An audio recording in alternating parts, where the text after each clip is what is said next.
چیز کو سمجھایا جائے۔ لہذا خداوند عالم نے وہ قرآن کریم میں بہت ساری مثالیں کسی مطلب کو سمجھانے کے لیے وہ مثالیں دی ہیں، اور مثال اور تشبیہ کے ذریعے اس علمی اور معنوی مطلب کو بیان کیا ہے، کیونکہ تشبیہ اور مثال سے وہ مطلب انسان کے ذہن نشین ہو جاتا ہے اور پھر انسان اس مطلب کو نہیں بھولتا۔ تو لہٰذا آسمانی کتابوں میں تورات ہو، انجیل ہو یا زبور و قرآن، یہ تمام آسمانی کتابوں میں بہت زیادہ تشبیہات ہیں اور بہت زیادہ مثالیں ہیں۔ حتیٰ بعض مفسرین کا کہنا ہے کہ تورات کے ایک حصے کا نام سورۃ الامثال ہے۔ اصلاً ایک حصہ جو ہے وہ وہ مثالوں کا حصہ ہے کہ جس میں ان مثالوں کو ذکر کیا گیا ہے۔ قرآن کریم کی امثال بھی، مثالیں بھی بہت زیادہ ہیں کہ جس پر مختلف کتابیں لکھی گئی ہیں، اور حالیہ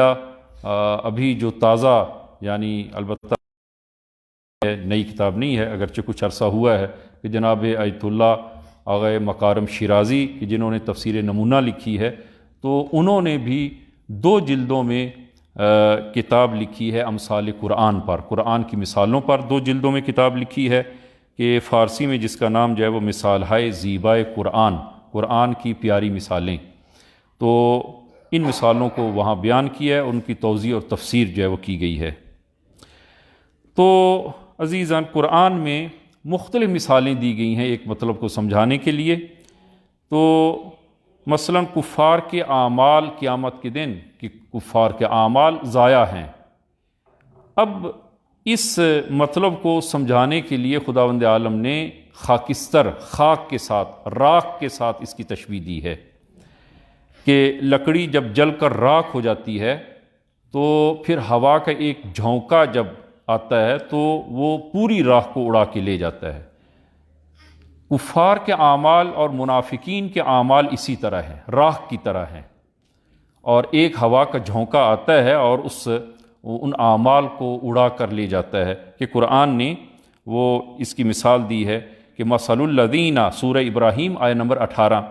مثل الذین کفروا بربہم، جن لوگوں نے اپنے پروردگار کا انکار کیا، اعمالہم کرماد، ان کے اعمال کی مثال راکھ جیسی ہے، کہ اشتدت بہ الریح فی یوم عاصف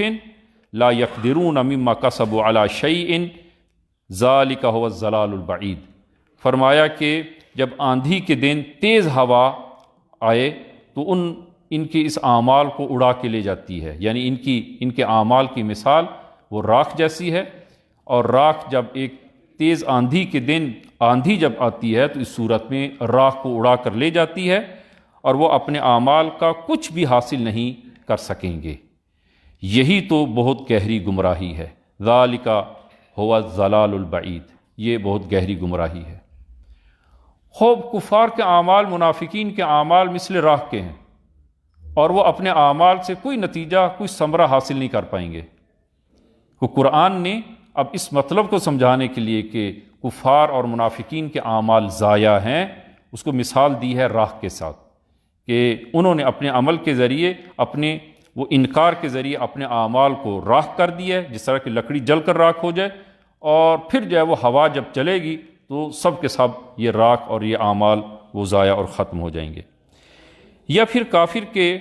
اعمال کو سراب کے ساتھ خداوند عالم نے تشبیہ دی ہے۔ سراب، کہ سراب کی حقیقت کیا ہے؟ سراب جو ہے وہ زمین پر سورج کی روشنی کا انعکاس، اگر ایک چٹیل میدان ہو اور اس میں جب سورج کی روشنی پڑتی ہے اور وہ منعکس ہوتی ہے تو دور سے یوں محسوس ہوتا ہے کہ یہ پانی ہے، یہ پانی ہے، اور انسان جب ایسا ایسا قریب جاتا ہے تو وہ اس کی حقیقت انسان کو ظاہر ہونا شروع ہو جاتی ہے کہ نا، یہ دھوکہ ہے، یہ آنکھوں کا دھوکہ ہے، یہ سراب ہے، حقیقت نہیں ہے، پانی نہیں ہے۔ تو قرآن نے سورہ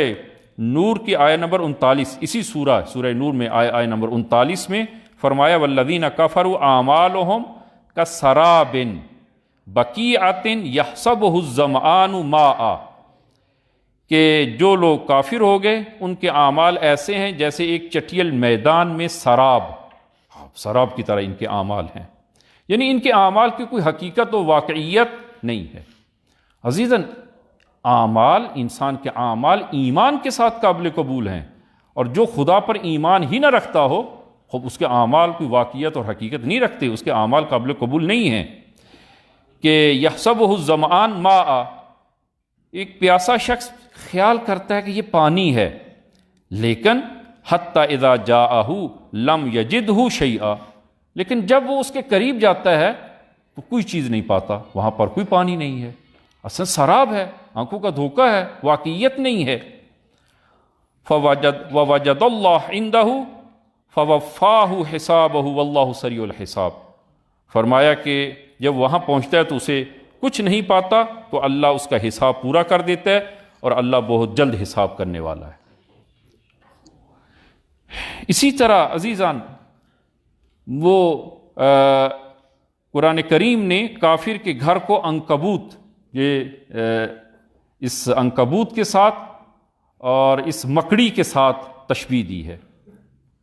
کہ مکڑی کا گھر جو ہے وہ سب سے سست اور کمزور ترین گھر مکڑی کا گھر ہے۔ تو فرمایا کہ جن لوگوں نے خدا کے علاوہ کسی اور کو اپنا ولی اور سرپرست قرار دیا، جو خدا کی ولایت سے خارج ہو گئے، جو غیر خدا کی ولایت میں آ گئے، خوب ان کی مثال عنکبوت اور مکڑی جیسی ہے، کہ جنہوں نے اپنے لیے ایک گھر بنایا، مکڑی اپنے لیے ایک گھر بناتی ہے، اور سب سے کمزور ترین گھر وہ مکڑی کا ہے۔ فرمایا کہ جو لوگ خدا کی ولایت سے خارج ہو جائیں، شیطان کی ولایت میں آ جائیں اور غیر خدا کی ولایت میں چلے جائیں، ان کی مثال عنکبوت کے اس گھر جیسی ہے، کہ ہر لمحہ یہ خوف ہے کہ یہ گھر ان پر خراب ہو جائے۔ اس سورہ عنکبوت میں آیہ نمبر 41، مثل الذین اتخذوا من دون اللہ اولیاء کمثل العنکبوت، جنہوں نے اللہ کو چھوڑ کر دوسروں کو اپنا ولی بنایا، کمثل العنکبوت، ان کی مثال اس مکڑی جیسی ہے کہ اتخذت بیتا، جو اپنے لیے گھر بناتی ہے، وَإِنَّ أَوْهَنَ الْبُيُوتِ لَبَيْتُ الْعَنْكَبُوتِ، اور گھروں میں سب سے کمزور یقیناً مکڑی کا گھر ہے، لَوْ كَانُوا يَعْلَمُونَ، اگر یہ لوگ جانتے ہوتے، اگر یہ جانتے ہوتے اور فکر کرتے، تو سب سے کمزور ترین گھر مکڑی کا گھر ہے۔ غیر خدا کی ولایت وہ مکڑی کے اس گھر کی طرح ہے کہ کسی وقت جو وہ گھر وہ تباہ اور خراب ہو سکتا ہے۔ لہذا غیر خدا کی سرپرستی قبول نہ کریں، غیر خدا کی سرپرستی میں نہ آئے، خدا کی سرپرستی، خدا کی ولایت میں اپنے آپ کو رکھیں۔ علماء یہود کہ جو مدینہ میں آ کر آباد ہوئے، اور یہودیوں کا ایک بہت بڑا قبیلہ یثرب کی سرزمین کو ڈھونڈتا ہوا وہاں پر وہ آ کر آباد ہوا، اوس و خزرج وہاں پر پہلے سے موجود تھے، اور اس امید میں کہ چونکہ ان کی کتاب میں یہ تمام علامات اور وہ تمام نشانیاں موجود تھیں کہ نبی آخر الزمان یہاں اس یثرب میں تشریف لائیں گے، اور ان کی یہ صفات ہیں اور ان کی یہ علامات ہیں، لہذا ہم موظف ہیں اور ہمارا وظیفہ ہے کہ ہم آخری نبی پر ایمان لائیں۔ لہذا آخری نبی پر ایمان لانے کی نیت سے وہ مختلف جگہوں سے آ کر مدینہ میں آباد ہوئے، اور اس انتظار میں ہیں کہ کب نبی آخر الزمان تشریف لائیں اور ہم پر ان پر ایمان لائیں۔ جب رسول گرامی اسلام مدینہ میں تشریف لائے، انہوں نے وہ تمام علامات اور وہ تمام نشانیاں جو ان کی کتب میں موجود تھیں، رسول گرامی اسلام میں ان تمام علامات کو انہوں نے پانے کے باوجود رسول گرامی اسلام کا انکار کر دیا۔ قرآن اب اس کو مثال کیسے مثال دی ہے؟ سورہ بقرہ کی آیہ نمبر 5 میں، کمثل الحمار یحمل اسفارا، ان علماء کی مثال اس گدھے جیسی ہے کہ جن پر کتابوں کا بوجھ لادا ہے۔ ان کی مثال ایسی ہے، ایک حقیقت کو جو پوری زندگی جس کو پڑھتے آ رہے ہیں، اور ان علامات کو دیکھنے کے باوجود پھر حقیقت کا انکار کرتے ہیں۔ فرمایا کہ ان کی مثال وہ گدھے کی ہے کہ جس کے اوپر کتابوں کا بوجھ لاد دیا جائے، تو کتابیں اگر گدھے پر لاد دی جائیں تو ان کتابوں کا اثر اس گدھے پہ نہیں ہوگا، اس گدھے پہ کیا اثر ہے؟ ان کی مثال ایسے ہی ہے۔ مقابل میں جب قرآن نے ایک مومن کی مثال جب دینا چاہی، تو خداوند عالم نے مومن کی مثال کیسے دی ہے؟ یہ مثالیں ہم نے اس لیے دی ہیں تاکہ آج کی آیہ مبارکہ کہ آیہ نور کی آیہ نمبر 35، جس کو آیہ نور بھی کہتے ہیں، سورہ نور میں یہ آیہ نور ہے، کہ جس کو آیہ نور کہا جاتا ہے، تو اس کو سمجھنے کے لیے یہ مثالیں ہم آپ عزیزان کی خدمت میں پیش کر رہے ہیں کہ پروردگار سورہ بقرہ میں مومن کے بارے میں یوں فرماتا ہے، چونکہ یہ آیہ نور مومن کے حوالے سے اور مومن کے بارے میں ہے۔ فرمایا سورہ بقرہ کی آیہ نمبر 261، مثل الذین ينفقون اموالهم فی سبیل اللہ کمثل حبۃ انبتت 7 سنابل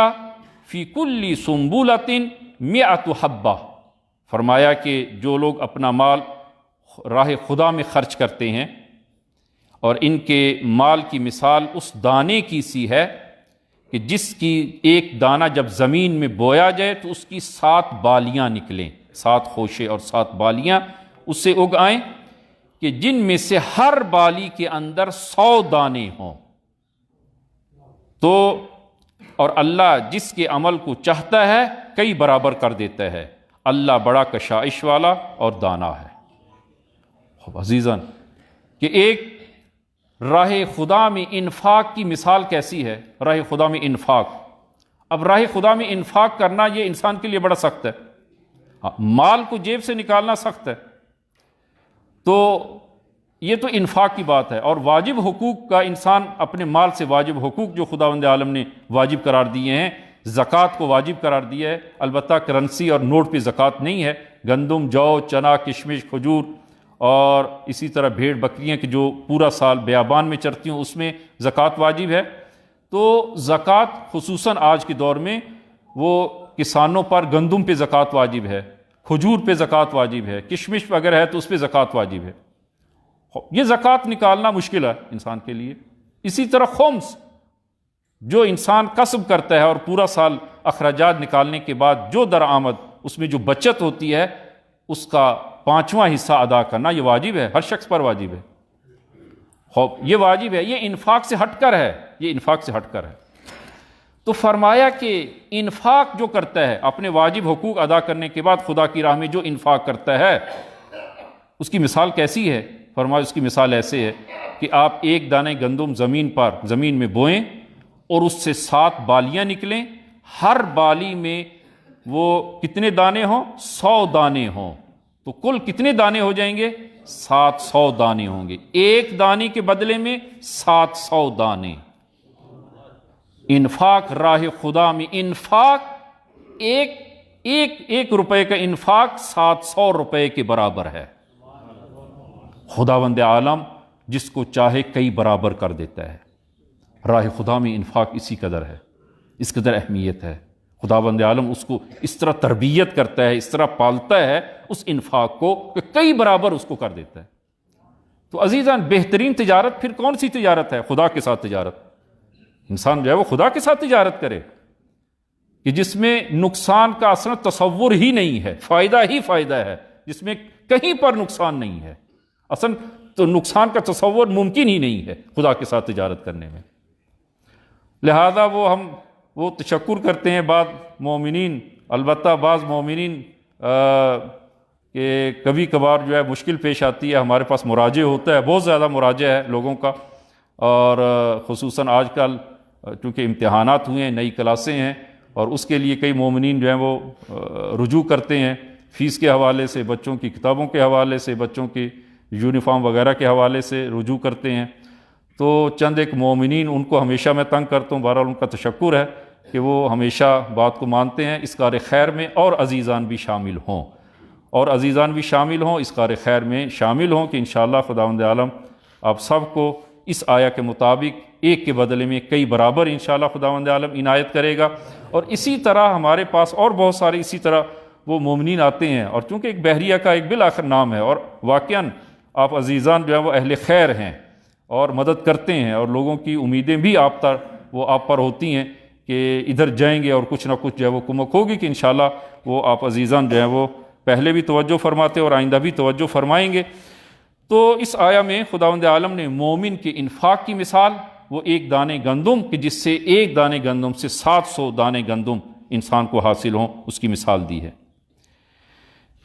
اسی طرح عزیزان، رسول گرامی اسلام صلی اللہ علیہ وآلہ وسلم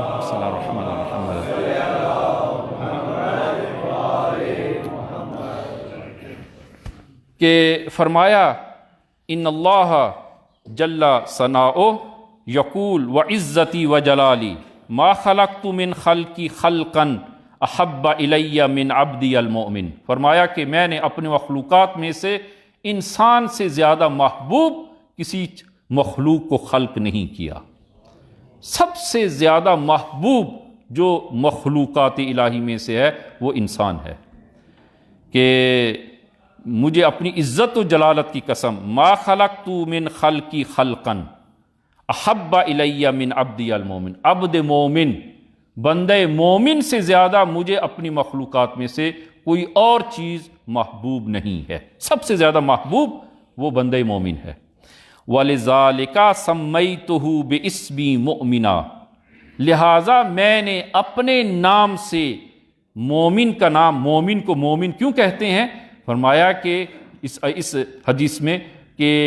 میں نے اپنے نام سے لفظ مومن مشتق کیا اور اپنے عبد مومن کا نام مومن رکھا۔ خداوند عالم بھی مومن ہے اور مومن کو بھی مومن فرمایا کہ سمیتہ باسمی مؤمنا لأحرمہ ما بین المشرق والمغرب وہی خیرۃ لہ منی، اگر میں مشرق و مغرب میں جو کچھ ہے حرام قرار دوں تو اس صورت میں یہ مومن کی بھلائی میں ہے، اور اگر جو مشرق و مغرب میں ہے اگر اس کو مومن کو اس پر وہ اور اس کو حاکم قرار دوں اور مالک قرار دوں تو یہ بھی مومن کی وہ اس خیر و بھلائی میں ہے۔ لہذا فرمایا فَلْيَرْضَ بِقَضَائِي، اب مومن کو کیا چاہیے؟ فرمایا کہ تین چیزیں، فَلْيَرْضَ بِقَضَائِي، مومن میری قضاء و قدر پہ راضی ہو، وَلْيَصْبِرْ عَلَى بَلَائِي، اگر کوئی مشکل پیش آتی ہے اس پہ صبر کرے، وَلْيَشْكُرْ نَعْمَائِي، اور میری نعمتوں پر شکر کرے۔ بس خدا کی قضاء و قدر پہ راضی ہو، اگر کوئی زندگی میں مشکل آتی ہے صبر کرے، جزا و فضا سے کام نہ لے، اور وَلْيَشْكُرْ نَعْمَائِي، اور میری نعمتوں کا شکر ادا کرے۔ اکتبہ یا محمد من الصدیقین عندی، اے میرے حبیب میں اپنی اس بندے مومن کو صدیقین میں شمار کرتا ہوں اور صدیقین میں اس کو لکھ دیتا ہوں۔ یہ مقام ہے مومن کا، مقام جو ہے وہ خداوند عالم کے نزدیک بہت بڑا مقام، اور یہ آیہ نور اس میں خداوند عالم نے مومن کے مقام کو اور مومن کو تشبیہ دی ہے کہ مومن کا مقام جو ہے وہ کیا ہے۔ اسی طرح ایک دوسری حدیث میں امام باقر صلوات اللہ وسلام علیہ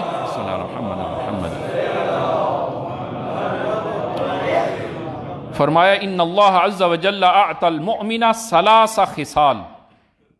کہ خداوند عالم نے اپنے بندے مومن کو تین صفات عنایت کی ہیں، تین خصلتیں اور تین صفات عنایت کی ہیں جو بندے مومن ہے اس کو۔ العزت فی الدنیا، دنیا میں عزت مومن کو عنایت فرمائی ہے، والفلاح فی الآخرہ، اور کامیابی مومن کو عنایت کی ہے، قیامت میں کامیابی مومن کے لیے ہے، والمہابۃ فی صدور الظالمین، اور ظالمین کے دلوں میں مومن کی ہیبت کو ڈال دیا ہے۔ لہذا آپ ملاحظہ کریں روایات میں، احادیث میں ہمیں بہت سارے حالات ایسے ملتے ہیں کہ ایک شخص جو ہے وہ جس نے بہت سارے لوگوں کے ساتھ مناظرہ کیا، امام باقر کی خدمت میں جب پہنچتا ہے تو امام کی اس جاہ و جلال کو دیکھ کر، جاہ و جلال وہ بادشاہوں جیسا جاہ و جلال نہیں مراد، کہ وہ عزت الہی اور عظمت الہی کا جاہ و جلال دیکھ کر اس پر لرزہ طاری ہو جاتا ہے، کپ کپی طاری ہو جاتی ہے اور زبان میں لکنت آ جاتی ہے۔ عرض کرتا ہے یا ابن رسول اللہ، میں نے بہت سارے لوگوں کے ساتھ بحث اور مناظرہ کیا ہے، لیکن جو کیفیت آج مجھ پر ہے اس سے پہلے یہ کیفیت نہیں تھی، ایک ہیبت سی طاری ہو جاتی ہے۔ یا موجودہ حالات میں آپ ملاحظہ کریں کہ جب رہبر کبیر امام خمینی کو وہ انقلاب سے پہلے قم سے گرفتار کر کے تہران لایا جا رہا ہے، تو نقل کرتے ہیں کہ جو افسر گرفتار کر کے لا رہا تھا تو اس پر ایک خوف سا اور لرزہ سا طاری ہے، اور راستے میں امام نے جب کہا کہ نماز کا وقت ہے، مجھے نماز پڑھنے کی اجازت دیجیے اور میں وضو کروں اور نماز پڑھوں، اس نے امام کو گاڑی سے اترنے کی اجازت نہیں دی، نماز پڑھنے کی اجازت نہیں دی، اور اس پر لرزہ سا طاری ہے۔ عزیزاً، ہیبت مومن، خداوند عالم دوسرے کے دلوں میں مومن کی ہیبت اور دبدبہ دوسرے کے دل میں ڈال دیتا ہے، اور مومن کی وہ عزت و عظمت جو خدا کے نزدیک ہے وہ دوسرے لوگوں کے دلوں میں ڈال دیتا ہے۔ رسول گرامی اسلام نے کہ یہ جناب ابن عباس نے اس حدیث کو نقل کیا صلی اللہ علیہ محمد ان رسول اللہ نظر الی الکعبہ، رسول گرامی اسلام نے کعبہ کی طرف نگاہ کی اور کعبہ کی طرف دیکھا اور فرمایا مرحبا مرحبا بالبیت، کعبے کو خطاب کرتے فرمایا مرحبا مرحبا ما اعظمک و اعظم حرمتک علی اللہ، خداوند عالم نے آپ کو کتنی عظمت اور بزرگی بخشی ہے، واللہ، پھر فرمایا واللہ للمؤمن اعظم حرمتا منک، مجھے قسم ہے خداوند عالم کی مومن کی حرمت اور عظمت اے کعبہ تم سے زیادہ ہے، للمؤمن اعظم حرمتا منک لأن اللہ حرم منک واحدتا، اس لیے کہ خداوند عالم نے آپ کی ایک چیز کو حرام قرار دیا ہے، آپ کی بے حرمتی کو ایک چیز کو حرام قرار دیا، حرم منک واحدتا ومن المؤمنین ثلاثتا، لیکن مومن کی 3 چیزوں کو دوسرے پر حرام قرار دیا ہے، کعبے کی ایک چیز حرام، مومن کی 3 چیزیں حرام، مالہ، مومن کے مال کو دوسرے پر حرام قرار دیا، ودمہ، اور مومن کے خون کو دوسرے پر حرام قرار دیا، وَأَن يُظَنَّ بِهِ ظَنَّ السَّوْءِ، اور مومن کے ساتھ بدگمانی کرنا یہ بھی حرام قرار دیا، مومن کے ساتھ بدگمانی نہ کی جائے، مومن کا جان، مومن کی جان، مومن کا مال، مومن کے ارث، یہ وہ محترم ہے اور خداوند عالم اس کی حرمت کا قائل ہے، لہذا جس طرح وہ مال اور خون کی اہمیت ہے اسی طرح مومن کی عزت کی اہمیت ہے، مومن کے ساتھ بدگمانی نہ کی جائے، برا گمان نہ رکھا جائے مومن کے بارے میں، اور اگر ایک مومن کے بارے میں اگر ایک آپ اچھی توجیہ کر سکتے ہیں تو اس اچھی توجیہ کو کریں، بری توجیہ کیوں کرتے ہیں، مومن کے بارے میں برا گمان اپنے ذہن میں کیوں پیدا کرتے ہیں، لہذا بدگمانی مومن کے حوالے سے فرمایا کہ یہ جائز نہیں ہے اور حرام ہے، اور یہ تمام مقام اور عظمت خداوند عالم نے مومن کو عنایت کیا ہے، اور مومن کون ہے عزیزاً، فرق ہے اسلام اور ایمان میں، جو فرق اسلام اور ایمان میں فرق ہے عیناً وہی فرق مسلمان اور مومن کے درمیان وہی فرق ہے، اسلام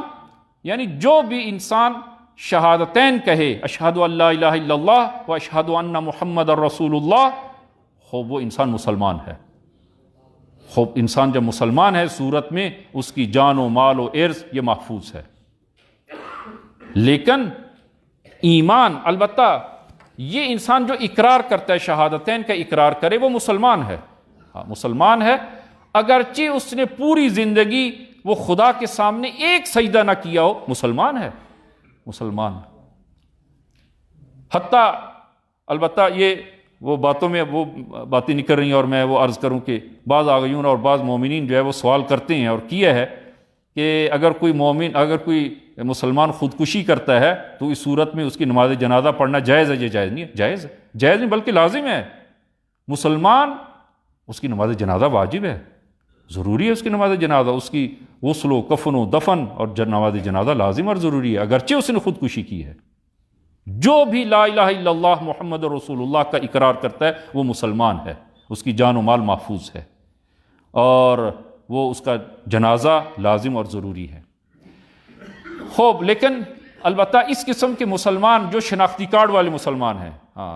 کہ جن میں فقط اسلام کی فقط یہی وہ شہادتین ہیں، خوب یہ مسلمان ہے، اور ایسے مسلمان ہزاروں ہیں، لاکھوں ہیں، بہت زیادہ ہیں ایسے مسلمان، لیکن مومن نہیں ہے، مومن وہ ہے کہ جس میں 3 خصوصیات ہوں، امیر المومنین صلوات اللہ وسلام علیہ صلی اللہ علیہ فرمایا الایمان ہوا معرفت بالقلب، ایمان پہلی چیز جو ایمان میں لازم ہے وہ معرفت بالقلب،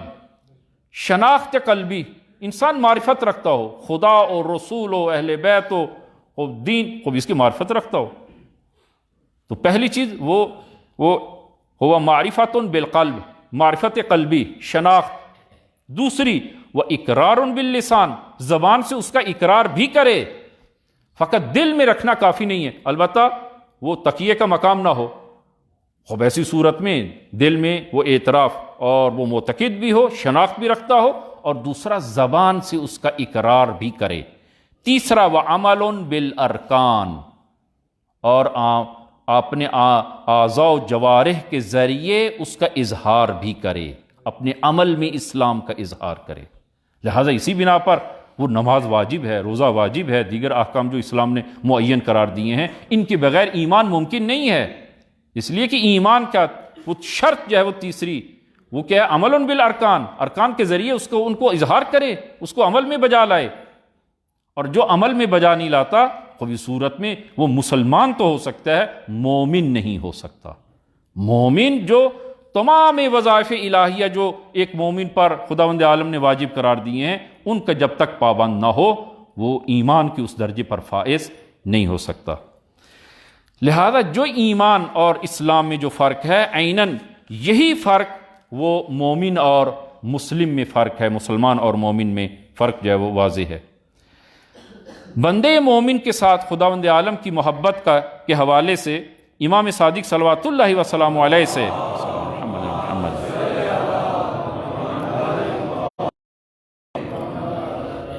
قال ابو عبداللہ ان المؤمن یخشع لہ کل شیء ویہابہ کل شیء، تمام اشیاء بندے مومن کے سامنے خشوع کرتے اور تمام اشیاء مومن کا احترام بجا لاتی ہیں۔ ثم قال، پھر آپ نے فرمایا اذا کان مخلصا للہ، اور اگر یہ بندے مومن خدا کے لیے مخلص ہو جائے، اخاف اللہ منہ کل شیء حتی حوام الارض وسباعها وطیر السماء، کہ اگر یہ انسان مخلص ہو جائے تو خداوند عالم تمام اشیاء کے دل میں مومن کی ہیبت ڈال دیتا ہے، تمام اشیاء کے دل میں۔ عزیزاً، خداوند عالم اس زمین و آسمان میں، خداوند عالم کوئی مادی وجود نہیں ہے کہ وہ کسی ایک جگہ سما سکے۔ خداوند عالم وہ مادہ و مادیات سے منزہ ہے، لہذا آسمان اور زمین میں خداوند عالم سما نہیں سکتا۔ لیکن اگر آپ خدا کو کہیں ڈھونڈنا چاہیں تو کہاں سے آپ کو خدا ملے گا، کہاں پہ آپ کو خدا ملے گا؟ تو روایات میں ہے قلب المومن عرش الرحمن، مومن کا دل عرش الہی ہے۔ خداوند عالم جلوہ گر ہوتا ہے، خداوند عالم کی رحمت وہ جلوہ گر ہوتی ہے اس قلب مومن میں۔ قلب المومن عرش الرحمن، مومن کا دل عرش الہی ہے۔ اب جو ہے اس آیت کا معنی جو ہے وہ ملاحظہ فرمائیں۔ آیت نمبر 35 سورہ نور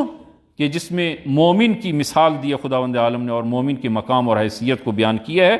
فرمایا اللہ نور السماوات والارض مثل نورہ کمشکات، فرمایا کہ خدا نور ہے آسمانوں اور زمین کا، اور ہر شے کا وہ خالق ہے، اور کسی شے میں اور مکان میں وہ سما نہیں سکتا، اور لوگوں کی ہدایت کرتا ہے۔ اور پھر فرمایا کہ جب ایک مومن کو تشبیہ دینا چاہیے، فرمایا کہ مومن کا وجود مشکات کی طرح ہے، مومن کا وجود مشکات، مشکات یعنی وہ طاقچہ۔ گزشتہ زمانوں میں آپ نے وہ دیکھا ہوگا، ملاحظہ کیا کہ گھر میں ایک طاقچہ بنایا جاتا تھا جس میں چراغ رکھا جاتا تھا، فانوس کو رکھا جاتا تھا تاکہ وہاں جو ہے وہ روشنی ہو۔ تو مومن کی مثال اس طاقچے کی ہے کہ مشکات یعنی طاقچہ، اور وہ چراغ جو اس طاقچے میں رکھا جاتا ہے وہ ایمان مومن ہے، وہ چراغ مومن کا ایمان ہے۔ اور وہ فانوس اور شیشہ جو اس چراغ کے اوپر رکھا جاتا ہے، فرمایا کہ وہ قلب مومن ہے، وہ فانوس جو اس چراغ کے اوپر ہے وہ قلب مومن ہے۔ اور اس چراغ کے اندر جو روغن اور جو تیل آئل جو استعمال ہوتا ہے وہ زیتون کا ہے، اور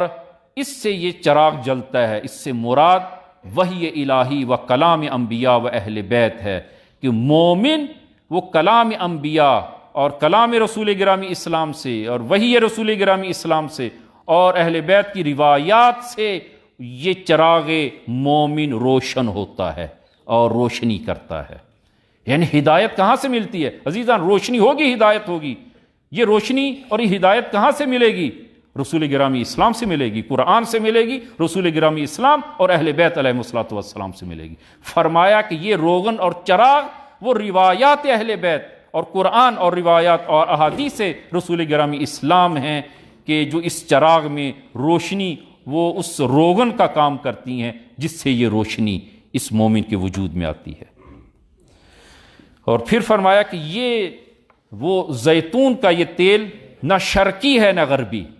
نہ یہ ایسا نہیں ہے، یعنی یہ ایک ایسے درخت کا، زیتون کے درخت کا آئل ہے کہ جو اس باغ کے وسط میں ہے، نہ شرق کی جانب ہے تاکہ وہ سایہ پڑے، نہ غرب کی جانب ہے تاکہ اس کا دوسرے طرف کا سایہ پڑے، یہ بالکل درمیان میں ہے کہ جو ہمیشہ سورج کی روشنی میں ہے، اور اس سورج کی روشنی سے یہ زیتون جو حاصل ہوتا ہے، یعنی نہ شرقی نہ غربی، جو آج کل کی تعبیر کے مطابق جو ہے وہ کہ جو نہ یمین کا ہے نہ یسار کا ہے، تو یہ خالصتاً روغن جو اس سے حاصل ہوتا ہے، اور ایسا صاف اور شفاف یہ آئل ہے گویا اس کو آگ لگانے سے پہلے ہی یہ جل رہا ہے، اس قدر شفاف ہے۔ یعنی روایات اہل بیت، قرآن، احادیث اہل بیت، یہ اس قدر ہدایت کے لیے صاف و شفاف ہیں، گویا یہ خود ہدایت ہیں، گویا خود ہدایت ہے۔ لہذا عزیزان، قرآن کی دستورات اور اہل بیت علیہ الصلوۃ والسلام کی دستورات اور ان کی روایات، یہ انسان کے لیے ہدایت بخش ہیں، روشنی بخش ہیں، جو مومن کے اندر کو روشن کرتی ہیں۔ اقسم بن سیفی مسیحی طبیب ہے، جب اس کو اطلاع ملی کہ مدینہ میں رسول گرامی اسلام تشریف لائے ہیں اور انہوں نے نبوت کا دعویٰ کیا ہے، تو انہوں نے کچھ لوگوں کو بھیجا کہ جا کر تحقیق کریں کہ یہ کیا وہ آخری نبی یہی ہیں اور ان کی تعلیمات کیا ہیں۔ جب وہ جماعت اور وہ گروہ مدینہ میں آیا، رسول گرامی اسلام سے ملاقات کی، تو کہا کہ آپ کی تعلیمات کیا ہیں؟ تو آپ نے سورہ نحل کی آیہ نمبر 90 آپ نے تلاوت کی اور فرمایا کہ جا کر وہ اقسم بن سیفی سے کہیں کہ قرآن کی اور آخری دین کی تعلیمات یہ ہیں۔ ایک آیت سورہ نحل آیہ نمبر 90، ان اللہ یأمر بالعدل والاحسان وایتاء ذی القربى وینہی عن الفحشاء والمنکر والبغی۔ 3 چیزوں کا حکم دیا خداوند عالم نے، اس ایک آیت میں 3 چیزوں سے روکا۔ 3 چیزیں کون سی ہیں جس کا حکم دیا؟ ان اللہ یأمر بالعدل، عدل کا حکم دیتا ہے خداوند عالم، والاحسان، احسان کرنے کا حکم دیتا ہے، وایتاء ذی القربى، اور اپنے قریبی رشتہ داروں کو عطا کریں، انفاق کریں، مدد کریں اپنے قریبی رشتہ داروں کی۔ یہ 3 چیزوں کا حکم دیا اور 3 چیزوں سے اس آیت میں روکا۔ وَيَنْهَا عَنِ الْفَحْشَاءِ، فحشاء سے روکا ہے، منکرات سے روکا ہے، والباغی، اور ظلم کرنے سے روکا ہے۔ اس ایک آیت میں 6 حکم، یعنی 3 امر ہیں اوامر میں سے ان کا تعلق، اور 3 کا نواہی سے تعلق ہے۔ 6 چیزوں کو خداوند عالم نے ایک مختصر سی آیت میں۔ جب اس تعلیمات کو دیکھا اس نے، اقسم بن وہ سیفی نے اپنی قوم کو اکٹھا کیا، اور اکٹھا کرنے کے بعد کہا کہ سب مسلمان ہو جاؤ، اس لیے کہ یہ پیغمبر حقیقی ہیں اور یہ شخص جو ہے وہ پیغمبر خدا ہیں، اور اس میں کسی قسم کی شک و تردید کی گنجائش نہیں ہے۔ یہ تعلیمات اس قدر صاف اور شفاف ہیں۔ عزیزان، جس کا دل ایک حد تک پاک ہو، سالم ہو، محفوظ ہو، وہ قرآن کے سامنے، رسول خدا کی احادیث اور اہل بیت کے سامنے تسلیم ہو جاتا ہے۔ جس کا دل پاک ہو وہ فوراً تسلیم کر لیتا ہے۔ لہذا آپ ملاحظہ فرمائیں کہ حبشہ میں کہ جب جناب جعفر طیار نے سورہ مریم کی چند آیات کی تلاوت کی، نجاشی پر اثر ہوا اور اس بعد میں وہ ایمان لے آیا۔ لہذا عزیزان، یہ مومن جو ہے وہ مومن، یہ اس ایسے وہ چراغ کی طرح ہے کہ جو اہل بیت کی رہنمائی میں روشن ہوتا ہے، اور جب روشن ہوتا ہے تو خود بھی ہدایت پر ہوتا ہے اور دوسروں کے لیے بھی ہدایت بخشتا ہے۔ اور یہ حدیث میں نے پہلے بھی کئی مرتبہ عرض کی ہے کہ زکریا ابن آدم امام رضا کے اصحاب میں سے ہیں، اور جب قوم کی اکثر شخصیات، علمی شخصیات کی رحلت ہو جاتی ہے، تو زکریا ابن آدم امام رضا کی خدمت میں خط لکھتے ہیں، یبن رسول اللہ، قوم کی علمی شخصیات ایک ایک کر کے اس دنیا سے رحلت کر گئی ہیں، اور موجودہ نسل سے میں مانوس نہیں ہوں، لہذا اگر آپ مجھے اجازت دیں تو میں قوم سے خارج ہو کر کسی اور شہر منتقل ہو جاؤں۔ امام نے، معلوم ہے امام نے کیا جواب دیا؟ فرمایا، خط لکھا اور فرمایا، اے زکریا ابن آدم، تم قوم میں باقی رہو، قوم سے باہر نہ نکلو، اس لیے کہ تمہارے وجود کی برکت سے خداوند عالم نے اہل قم سے عذاب کو برطرف کیا ہے، جس طرح کہ میرے بابا بزرگوار امام موسیٰ بن جعفر کے وجود کی برکت سے اہل بغداد سے عذاب کو برطرف کیا۔ عزیزان، مومن جب اس مقام پہ پہنچتا ہے کہ اہل بیت علیہ السلام خود ناز فرماتے ہیں اور فرماتے ہیں کہ تمہارے وجود کی برکت سے اہل قم سے خداوند عالم نے عذاب کو برطرف کیا ہے، یہ مومن کا مقام اور عظمت ہے۔ لہذا عزیزان، مومن اس آیہ مبارکہ میں مومن کے مقام اور عظمت کو خداوند عالم نے بیان کیا، اور ہم کوشش کریں کہ وہ اپنے اندر اس ایمان کو پیدا کریں کہ جو خدا اور رسول اور اہل بیت ہم سے چاہتے ہیں۔ بسم اللہ الرحمن الرحیم، انا اعطیناک الکوثر فصلی لربک وانحر ان شانئک هو الابتر۔ صدق اللہ العلی العظیم۔ صل علی محمد آل محمد، اللہم صل علی محمد وآل محمد، اللہم صل علی محمد وآل محمد۔ بسم اللہ الرحمن الرحیم، الحمدللہ رب العالمین، والصلاة والسلام علی محمد وآلہ الطیبین الطاہرین المعصومین۔ اللہم صل علی محمد المصطفیٰ، اللہم صل علی علی المرتضیٰ، اللہم صل علی فاطمة الزہراء، اللہم صل علی الحسن المجتبیٰ، اللہم صل علی الحسین الشہید بکربلا، اللہم صل علی علی ابن الحسین، اللہم صل علی محمد ابن علی، اللہم صل علی جعفر ابن محمد، اللہم صل علی موسیٰ ابن جعفر، اللہم صل علی علی ابن موسیٰ الرضا، اللہم صل علی محمد ابن علی، اللہم صل علی علی ابن محمد، اللہم صل علی الحسن ابن علی، اللہم صل علی القائم المہدی، اللہم صل علی محمد وآل محمد وعجل فرجہ وسہل مخرجہ۔ اوصیکم نفسی بتقوی اللہ۔ عزیزان، خطبہ دوم میں بھی اپنے آپ کو اور آپ عزیزان کو تقوی الہی کی وصیت کرتا ہوں کہ انشاءاللہ خداوند عالم یہ تقوی الہی ہم سب کو عنایت فرمائے۔ عزیزان، نہایت اختصار کے ساتھ اس آیت کا کہ ایک ظاہری پہلو آپ عزیزان کے سامنے وہ پیش کیا ہے کہ اس آیت میں وہ مومن کے مقام اور حیثیت کو خداوند عالم نے بیان فرمایا۔ عزیزان، اگر دیکھا جائے تو مومن واقعی اور اس ایمان کے اس اعلیٰ و اکمل درجے پر جو ذوات قائم وہ موجود ہیں اور جو ذوات ہیں وہ سب سے پہلے رسول گرامی اسلام صلی اللہ علیہ وآلہ وسلم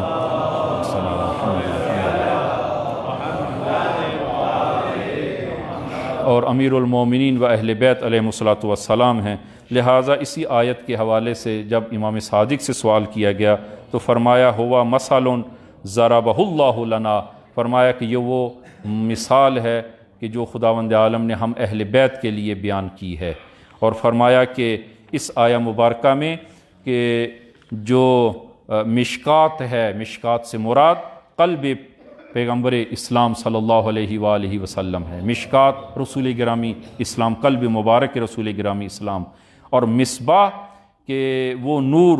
کہ وہ علم و دانش جو خداوند عالم نے رسول گرامی اسلام کو عنایت کی ہے، اور زجاجہ کہ وہ اوپر جو فانوس ہے اس چراغ کے اوپر وہ قلب مبارک امیر المومنین صلوات اللہ وسلام علیہ ہیں۔ اور پھر فرمایا کہ نور علی نور جو اس آیت میں ہے، فرمایا وہ امام بعد از امام، ایک امام کے بعد دوسرا امام، دوسرے کے بعد تیسرا امام، نور علی نور، نور علی نور، ایک امام کے بعد دوسرا امام، کہ یہ بالا ترین مثال جو ہے وہ پیغمبر اسلام و امیر المومنین و اہل بیت علیہم السلام کی ہے اس آیہ مبارکہ کی، اور پھر نچلے درجے میں آ کر مومنین کے لیے خداوند عالم نے یہ مثال دی ہے کہ انشاءاللہ خداوند عالم ہم سب کو توفیق عنایت فرمائے۔ عزیزان، دوسرا نقطہ جو ہے وہ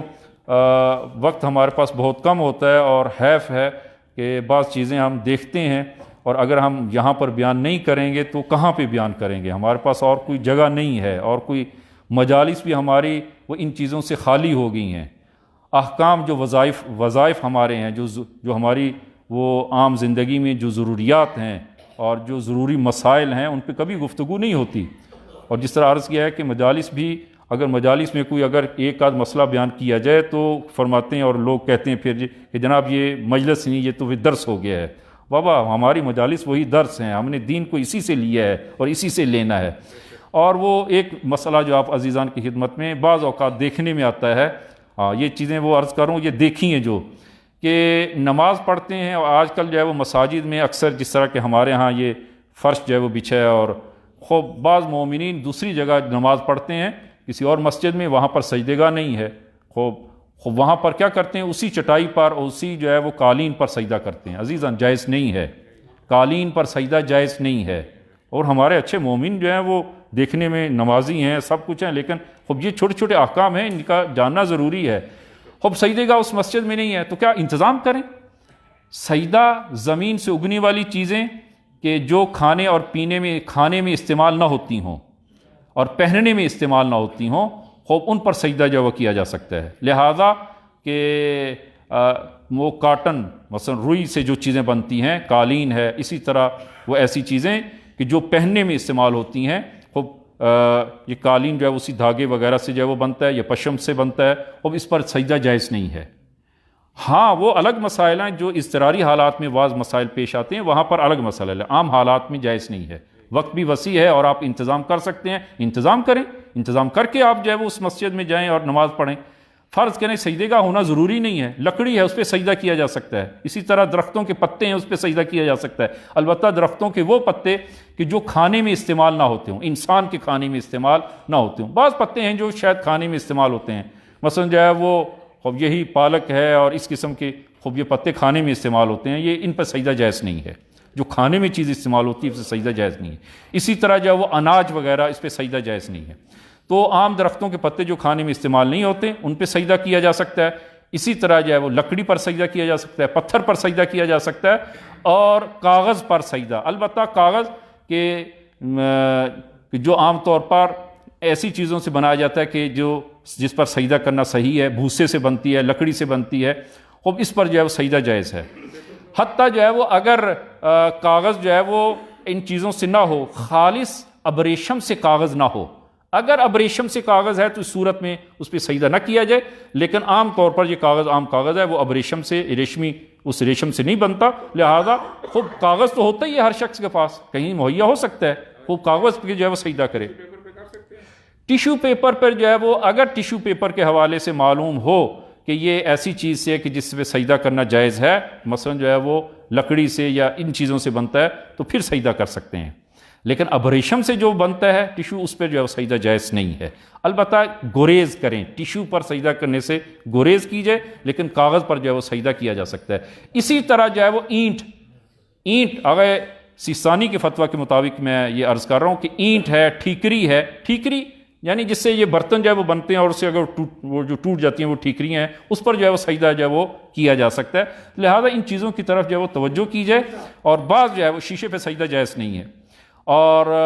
سنگ مرمر وغیرہ اگر لگا ہے، پتھر ہے، اس پر سجدہ جائز ہے، اور جو قیمتی پتھر ہیں مثلا جو ہے وہ عقیق اور ان جیسی چیزیں، ان پر سجدہ جائز نہیں ہے۔ سونے اور چاندی پر سجدہ اگرچہ وہ زمین سے نکلتے ہیں، ان پر بھی سجدہ جائز نہیں ہے۔ تو جی ٹائل جو ہے اس پر بھی سجدہ نہیں ہے، البتہ ٹائل کے اوپر وہ ایک رنگ سا اوپر کیا جاتا ہے، وہ اس کی بنا پر جو ہے وہ سجدہ جائز نہیں ہے، لیکن ٹھیکری اور اینٹ جو ہے اس پر جو ہے وہ سجدہ آغا سیستانی کے فتویٰ کے مطابق جو ہے وہ جائز ہے۔ لہذا ان چیزوں کی طرف جو ہے وہ سجدہ کیا جائے۔ ہاتھ پر سجدہ جو ہے وہ آخری نوبت ہے جو عام طور پر پیش نہیں آتی،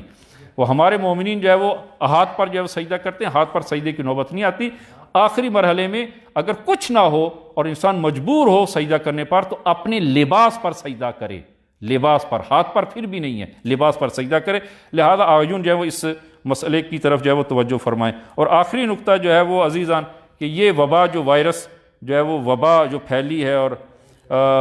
اس حوالے سے آیون جو ہے وہ اگرچہ ابھی ملک وطن عزیز میں کافی حد تک بچت ہے، اور لیکن پھر بھی احتیاطی تدابیر جو ہے وہ جتنی ممکن کی جا سکتی ہوں وہ ان تدابیر کو کیا جائے، تاکہ جو ہے وہ مومنین اور مسلمین اور لوگ جو ہیں وہ اس وبا سے جو ہے وہ محفوظ ہو سکیں، اور حفاظتی تدابیر، اور البتہ یہ ایک اخلاقی اور شرعی جو ہے وہ ہمارا وظیفہ ہے، شرعی حوالے سے ہمارا جو ہے وہ وظیفہ بنتا ہے کہ اس سے جتنی ممکن جو ہے وہ اجتناب کی جا سکتی ہو وہ اجتناب جو ہے وہ کی جائے، اور ایک دوسرے مومنین سے بھی وہ تعاون بھی کیا جائے کہ اس کے لیے جو ضروری وسائل اجتناب کے ہیں وہ آج کل بازار میں نہیں مل رہے ہیں، تو مومنین کو جو ہے وہ جہاں سے آپ کو ملتے ہیں فراہم کریں، مومنین کی جو ہے وہ یہ بھی ایک خدمت ہے۔ اور اس حوالے سے، اور چونکہ عام طور پر یہ وائرس جو ہے وہ مصافحہ کرنے اور سانس کے ذریعے جو ہے وہ پھیلتا ہے، اور مصافحہ کرنے سے عام طور پر جو ہے وہ اسی طرح یہی ہاتھ، آلودہ ہاتھ انسان اپنے وہ چہرے پر، آنکھوں پر اور ناک منہ پر جو ہے اس سے جو ہے وہ پھیلنے کے زیادہ خدشات ہیں۔ تو لہٰذا اگر گریز کریں ایک دوسرے سے، البتہ یہ وقتی طور پر جو ہے وہ، تاکہ اس مشکل سے جو ہے وہ ہم نپٹ سکیں اور یہ مشکل جو ہے وہ جدی اور شدت اختیار نہ کرے، کہ مصافحہ کرنے سے عارضی طور پر جو ہے وہ گریز کی جائے، تاکہ وہ مومنین جو ہے وہ اس سے محفوظ ہوں، کہ جس طرح کے مومنین جو ہے وہ، جس طرح معلوم ہے کہ ایران میں اور قم میں جو ہے وہ یہ وبا بہت زیادہ ابھی تک وہ شدت اختیار کیے ہوئے ہے، اور اسی چیز کے پیش نظر جمعے کے اجتماعات کو بھی روک دیا گیا ہے تاکہ اس وبا کا مقابلہ کیا جا سکے، اور بزرگان اور علماء نے جو ہے وہ اس بارے میں فتوے بھی دیے ہیں۔ تو لہذا یہاں پر اگرچہ وہ اس حد تک نہیں ہے، لیکن پھر بھی اس کا مقابلہ کرنے کے لیے ہم انشاءاللہ ایک دوسرے کے ساتھ تعاون کریں، اور اگر کوئی مومن جو ہے وہ فرض کریں کہ اس کی وجہ سے مصافحہ نہیں کرتا تو اس کو برا محسوس نہ کریں کہ جو ہے وہ شاید وہ کسی نفرت کے عنوان سے، ایسا نہیں ہے۔ خوب اگر جو ہے وہ بہتر یہ ہے کہ مصافحہ نہ کیا جائے، تاکہ جو ہے وہ ہم تاکہ بعض مومنین جو ہے وہ اس کو محسوس بھی کرتے ہیں، اور واقعاً ممکن ہے کہ اس سے جو ہے وہ مزید مسائل وہ پیدا ہوں، تو بہتر ہے کہ مصافحہ نہ کیا جائے انشاءاللہ۔ وہ جو ہے وہ نماز زیارت پڑھنے کے بعد جو ہے وہ سب آغاجون جو ہے وہ انشاءاللہ وہ ایک دوسرے سے رخصت ہوں، اور مصافحے کیے بغیر جو ہے وہ رخصت ہوں انشاءاللہ۔ بسم اللہ الرحمن الرحیم، قل هو اللہ احد اللہ الصمد لم یلد ولم یولد ولم یکن لہ کفوا احد۔ خدایا بحق زہرا، بحق امام زمان، توفیق عبادت و بندگی، توفیق ترک معصیت عنایت فرما۔ خدایا تمام مومنین و مومنات خدایا سب کی حفاظت فرما، تمام مومنین کی، تمام مسلمین کی اور تمام عالمی جہان کی خدایا اس وائرس سے اور اس وبا سے سب کو محفوظ فرما، اور وطن عزیز میں تمام مومنین و مومنات خداوند عالم تمام کی حاجات پوری فرما، اور خصوصاً جو شدت اختیار کی ہے کہ ایران میں اور مومنین وہاں پر مشکلات میں، خدایا تمام مومنین کو اور تمام مسلمین کو اس بیماری سے محفوظ فرما۔ خداوندہ بحق امیر المومنین و بحق زہرا تمام مومنین کے حاجات شرعیہ کو پورا فرما، علماء اعلام کا سایہ ہمارے سروں پر قائم و دائم فرما۔ خدایا وطن عزیز کو استحکام عنایت فرما، خدایا وطن عزیز میں کی وطن میں جو مشکلات ہیں، اور خصوصاً جو غربت جو پھیل رہی ہے اس وائرس کی طرح، خدایا اس وطن کو استحکام عنایت فرما، اور حکماء کو اور حاکمین کو جو اس وطن پر حاکم ہیں، خدایا توفیق عنایت فرما کہ وہ مسلمین کی اور وطن عزیز کی خدمت کر سکیں۔ خدایا امام کے ظہور میں تعجیل فرما، اور ہم سب کو ان کے یار و انصار میں معشور فرما۔ بسم اللہ الرحمن الرحیم، قل هو اللہ احد اللہ الصمد لم یلد ولم یولد ولم یکن لہ کفوا احد۔